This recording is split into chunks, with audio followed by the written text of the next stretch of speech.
जय हिंद मेरे प्यारे दोस्तों, आपका स्वागत है RKM स्टडी पॉइंट चैनल में। आज हम क्लास 10 का NCERT का एक नया चैप्टर शुरू करेंगे जिसका नाम है रासायनिक अभिक्रिया एवं समीकरण। इसमें देखेंगे कैसे समीकरण को संतुलन करते हैं और कैसे दो अभिकारक मिलकर एक उत्पाद का निर्माण करते हैं या फिर दो अभिकारक मिलकर दो उत्पाद का निर्माण करते हैं। इसके बारे में हम लोग पढ़ेंगे एवं जानेंगे। तो चलें दोस्तों, हम अपने चैप्टर में स्टार्ट करते हैं। सबसे पहले रासायनिक अभिक्रिया। रासायनिक अभिक्रिया है क्या? ऐसे परिवर्तन जिसमें नए गुणों वाले पदार्थ का निर्माण होता है। ऐसा परिवर्तन जिसमें नए गुणों वाले पदार्थ का निर्माण होता है, मतलब जब दो पदार्थ मिलते हैं तो एक नया गुण वाले पदार्थ का निर्माण होता है, उसे हम रासायनिक समीकरण कहते हैं।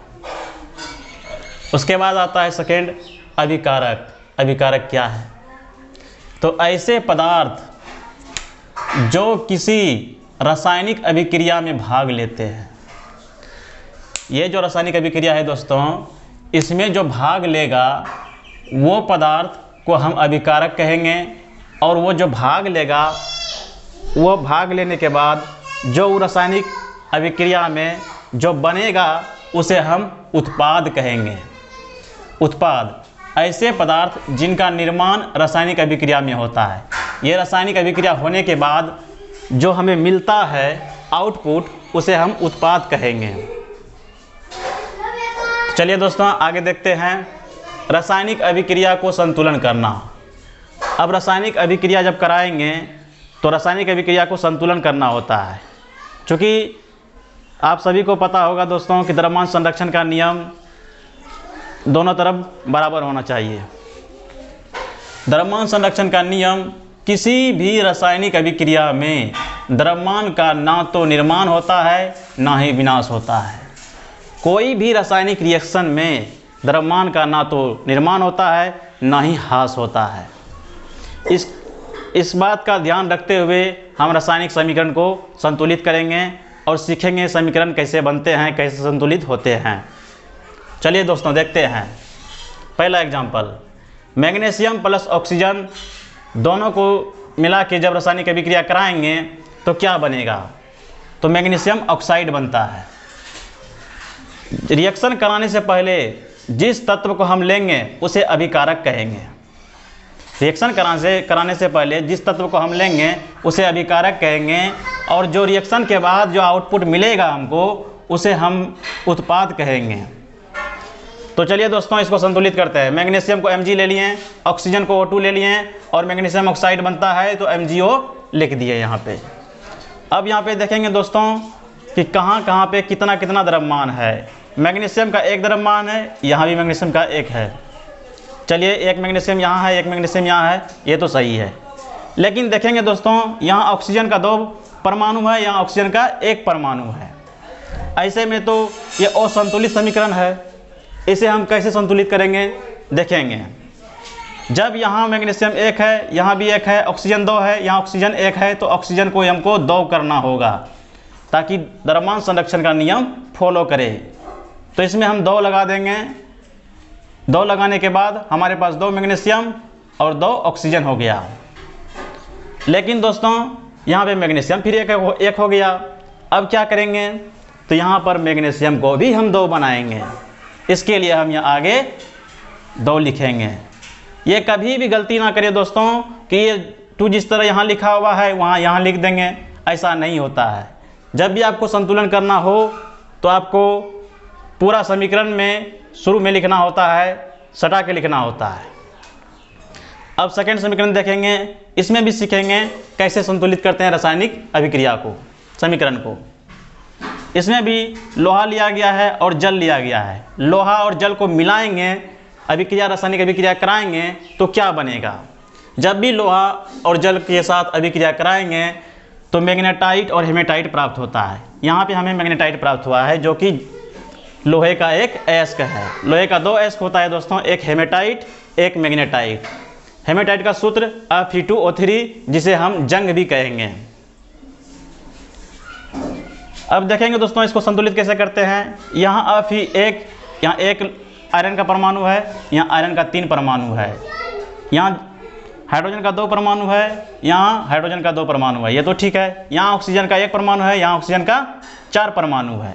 तो सबसे पहली बात हम ये देखेंगे कि ये आयरन में क्या हो रहा है। यहाँ 1 परमाणु है, यहाँ 3 है, तो यहाँ हम 3 लिख देंगे। उसके बाद हम यहाँ हाइड्रोजन में जाएंगे, हाइड्रोजन 2 है, यहाँ भी हाइड्रोजन 2 है, छोड़ देंगे इसको। उसके बाद हम ऑक्सीजन के पास जाएंगे, यहाँ ऑक्सीजन में 1 परमाणु है, यहाँ ऑक्सीजन में 4 परमाणु है, तो इसको भी हमको 4 करना होगा। तो इसके लिए आप यहाँ कभी नहीं लिखेंगे दोस्तों, आप यहाँ आगे में लिखेंगे, आप यहाँ 4 लिखेंगे। जैसे ही 4 लिखेंगे आपका 4 ऑक्सीजन तो हो गया दोस्तों, 4 ऑक्सीजन तो आपका हो गया, लेकिन हाइड्रोजन 8 हो गया, 4 दूना 8। अब यहाँ पे हाइड्रोजन 8 हो गया, तो हमको यहाँ भी हाइड्रोजन 8 करना होगा। तो इसके लिए दोस्तों यहाँ पे हम 4 लगा देंगे। जैसे यहाँ 4 लगाएंगे, 4 दूनी 8, यहाँ भी 8 हाइड्रोजन हो गया, यहाँ भी 8 हाइड्रोजन हो गया, यहाँ भी 4 ऑक्सीजन हो गया, और यहाँ भी 4 ऑक्सीजन हो गया, और यहाँ 3 आयरन हुआ, और यहाँ भी 3 आयरन हुआ। तो इस तरह हमारा समीकरण संतुलित हुआ, और ये द्रव्यमान संरक्षण का नियम का भी पालन कर रही है। मतलब जितना अणु इधर, परमाणु इधर होगा, उतना ही परमाणु इधर होना चाहिए तत्वों के, तभी द्रव्यमान संरक्षण के नियम पालन करेंगे और तभी समीकरण हमारा सही होगा। कई बार तो दोस्तों वो संतुलित समीकरण दे दिया जाता है, ये 2 मिटा दिया जाएगा, ये भी 2 मिटा दिया जाएगा, और कहेगा इसे संतुलित करें, और 4 ऑप्शन में दे दिया जाएगा अलग अलग समीकरण।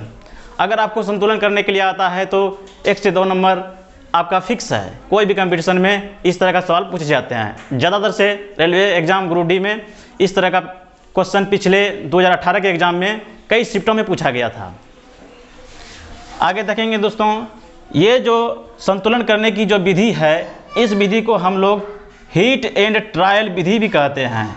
ये जो संतुलन करने की विधि है, इस विधि को हम लोग हीट एंड ट्रायल विधि भी कहते हैं। ये बात याद रखेंगे दोस्तों, ये भी एग्जाम में कई बार पूछा गया है। उसके बाद आता है भौतिक अवस्थाओं का संकेत। भौतिक अवस्थाओं का संकेत का मतलब ये हुआ कि भौतिक अवस्था 3 प्रकार के होते हैं, आप लोग भी जानते हैं, ठोस, द्रव और गैस। उसको हम लोग रासायनिक समीकरण में लिखते कैसे हैं। क्या ठोस है तो पूरा ठोस लिखना होगा, क्या द्रव है तो पूरा द्रव लिखना होगा, क्या जलीय विलयन है तो क्या पूरा जलीय विलयन लिखना होगा? नहीं दोस्तों, उसका एक कुछ शॉर्ट फॉर्म होते हैं, कुछ शॉर्ट संकेत होते हैं। चलिए उन्हें देखते हैं।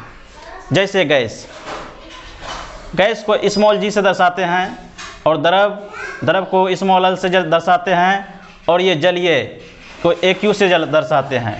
ये द्रव अलग होता है दोस्तों, इसमें सिर्फ लिक्विड होता है, लेकिन ये जो जलीय है इसको एक्वा सॉल्यूशन बोलते हैं। इस एक्वा सॉल्यूशन में द्रव के साथ साथ कोई अन्य पदार्थ भी मिश्रित रहता है, जिसे हम लोग जलीय विलयन कहेंगे, और ये ठोस सॉलिड कहेंगे इसको। आइए हम देखते हैं इस भौतिक अवस्था के संकेत के आधार पर कुछ समीकरणों को संतुलित करते हैं। तो सबसे पहला समीकरण लिए हैं दोस्तों, प्रकाश संश्लेषण अभिक्रिया। प्रकाश संश्लेषण अभिक्रिया को कैसे संतुलित करते हैं देखते हैं। सबसे पहले 6 कार्बन डाइऑक्साइड ले लेंगे और 12 जल ले लेंगे। 6 कार्बन डाइऑक्साइड ले लेंगे, 12 जल ले लेंगे, और इसका अभिक्रिया कराएंगे, रासायनिक अभिक्रिया कराएंगे सूर्य के प्रकाश और क्लोरोफिल के साथ। आप लोग को सभी को पता होगा दोस्तों कि पौधों में क्लोरोफिल पाया जाता है, उनके हरे हरे पत्तों में।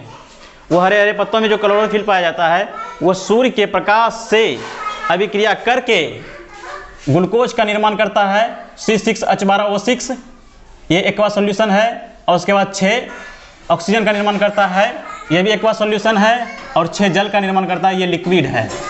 तो ये फॉर्म जो दर्शाया गया है दोस्तों, यही दिखाता है कि हमारा 6 कार्बन डाइऑक्साइड जो है ये किस फॉर्म में है, ये जलीय है, द्रव है, गैस है, इसी से हमको पता चलता है। तो 6 कार्बन डाइऑक्साइड जो है ये जलीय विलयन है, क्योंकि ये AQ लिखा गया है और इसे हम लोग दर्शा चुके हैं, जलीय विलयन। उसी प्रकार से 12 जल, ये L जो लिखा गया है, ये दर्शा रहे हैं कि हम लिक्विड के बारे में बात कर रहे हैं।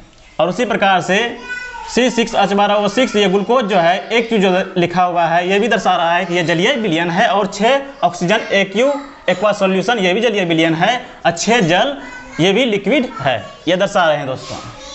अब क्वेश्चन ऐसे पूछा जाता है, ये आपको समीकरण दे दिया जाएगा और पूछा जाएगा कि प्रकाश संश्लेषण अभिक्रिया में उत्पाद में जल की मात्रा कितनी थी? तो कितनी है जल दोस्तों? तो 6 अणु जल है।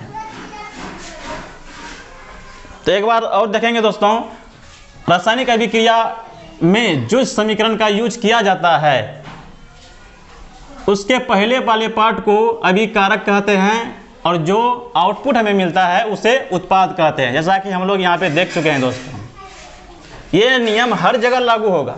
जहाँ भी रासायनिक अभिक्रिया होगा वहाँ ये नियम लागू होगा और वहाँ इस चीज़ के बारे में बात करेंगे। कभी कभी तो क्वेश्चन आ जाते हैं कि परिभाषा को उठा करके दे दिया जाता है और ऑप्शन दे दिया जाता है, क्या है ये? अगर आपको परिभाषा याद है तो आप आसानी से मार सकते हैं, इसमें कोई दिक्कत नहीं है। आगे आते हैं दोस्तों, संयोजन अभिक्रिया। संयोजन अभिक्रिया है क्या? ऐसी अभिक्रिया जिसमें 2 या 2 से अधिक अभिकारक मिलकर एकल उत्पाद का निर्माण करती है। दोस्तों, संयोजन अभिक्रिया में इसी में आपको बता दिया गया है, इसी में परिभाषा छुपा हुआ है।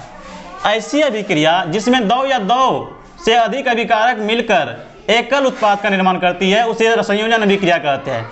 संयोजन मतलब योग, 2 अभिकारक को जोड़ने के बाद जो एक उत्पाद प्राप्त होता है उसे संयोजन अभिक्रिया कहते हैं। जैसे कैल्शियम ऑक्साइड, ये बिना बुझा हुआ चूना है दोस्तों, बिना बुझा हुआ चूना, और ये जल है। ये बिना बुझा हुआ चूना ये सॉलिड अवस्था में है और जल लिक्विड अवस्था में। जब दोनों को मिलाएंगे तो दोनों को मिलाने के बाद बुझा हुआ चूना प्राप्त होगा कैल्शियम हाइड्रोक्साइड और ढेर सारा ऊष्मा निकलेगी। आप कभी अपने घर में ठोस चूना लाएंगे CaO, बिना बुझा हुआ चूना, उसमें जल डालेंगे दोस्तों तो बहुत मात्रा में उसमें हीट निकलेगी और कैल्शियम हाइड्रोक्साइड का निर्माण करेगी, बुझा हुआ चूना का निर्माण करेगी। तो दोस्तों यहाँ पे ये दोनों मिल करके, कैल्शियम ऑक्साइड और जल मिल करके एकल उत्पाद का निर्माण किया, एक से समीकरण बनाया CaOH का होल 2 कैल्शियम हाइड्रोक्साइड, और ये हीट तो निकल जाती है दोस्तों। तो ये जो एक उत्पाद का निर्माण बनाया इसे हम एकल उत्पाद भी कहेंगे और इस अभिक्रिया को संयोजन अभिक्रिया कहेंगे और इस अभिक्रिया को संयोजन अभिक्रिया कहेंगे। उसके बाद आता है दोस्तों अगला समीकरण। यही अभिक्रिया को कैल्शियम हाइड्रोक्साइड को लेंगे, जब चूंकि चूना में पानी डालने के बाद वो बुझा हुआ चूना बन गया, कैल्शियम हाइड्रोक्साइड एक्वा सॉल्यूशन है, जलीय विलयन है। अब उसमें वायुमंडल से कार्बन डाइऑक्साइड अभिक्रिया करेगी, वायुमंडल से कार्बन डाइऑक्साइड अभिक्रिया करेगी। तो देखते हैं क्या बनता है। जैसे ही अभिक्रिया करेगी तो कैल्शियम कार्बोनेट ये सॉलिड अवस्था में बनेगी और जल बनेगी। कोई भी दीवार में जब दोस्तों आप चूना का पेंट करते हैं तो वो कैल्शियम कार्बोनेट बनाती है और उसमें जल रहता है। ये जल 2 या 4 दिन में ऑटोमेटिक सूख जाती है और बचता है ये CaCO3, और यही 3-4 दिन के बाद हमारे दीवार में लाइट करने लगती है। यही है दोस्तों कैल्शियम कार्बोनेट। इसका 2-3 नाम है, इसको संगमरमर भी कहते हैं।